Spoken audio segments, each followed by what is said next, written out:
Zuckerberg, would you be comfortable sharing with us the name of the hotel you stayed in last night?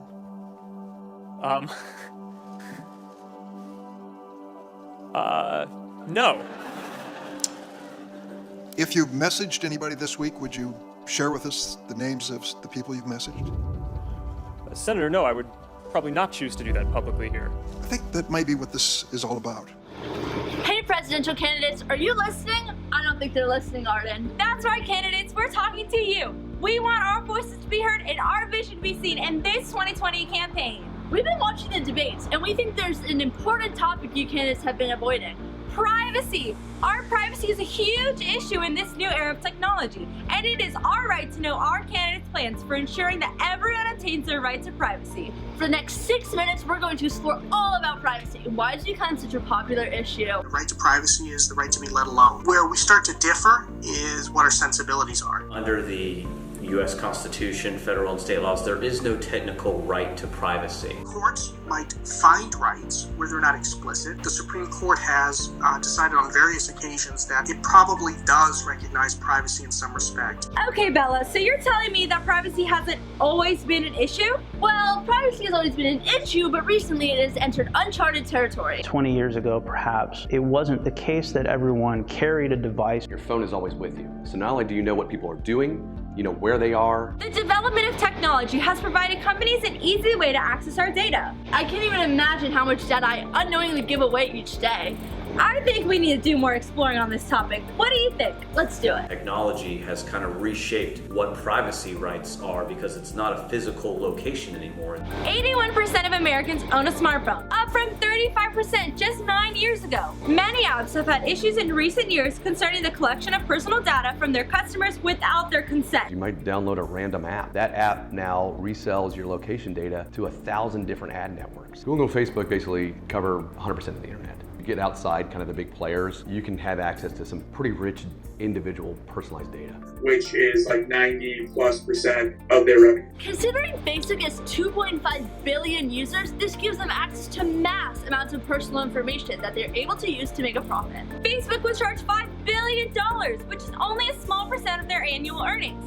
This raises the concern that this issue is not being taken seriously and may continue to escalate. What happens is you see Google is one of the largest companies in the world. Facebook is the same thing, right? So you see them just making gobs and gobs of money. So you get this backlash anger of it's all off the back of our data, which is 100% correct. Same time, they are optional services. Although companies may not always have ill intent, there are many threats to the collection of our data. I think it's their privacy policy in the context of how they obtain, keep, and protect their customer information. Corporations don't want to expose themselves to liability. And that could cost that company millions and millions of dollars. But our smartphone, tablets, and computers are not the only issue.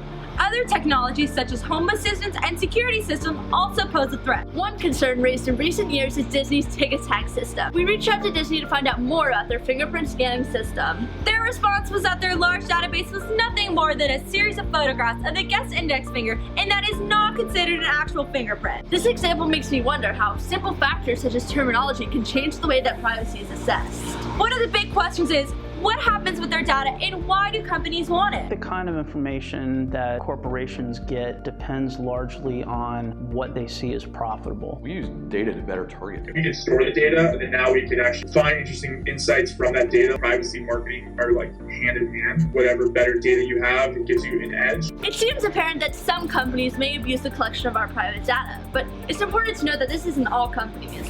In the cases where companies are not utilizing our data in an inappropriate manner, is there a benefit to giving up our data for a service in return? This idea of privacy it's somewhat blown out of proportion. We live in a world of advertising. We're not going to escape that. They're not going to stop advertising to people. Do you want a world of I'm seeing ads that are just in my face that aren't even relevant to me? Or do I want to see stuff that's relevant to me? You give something to get something, right?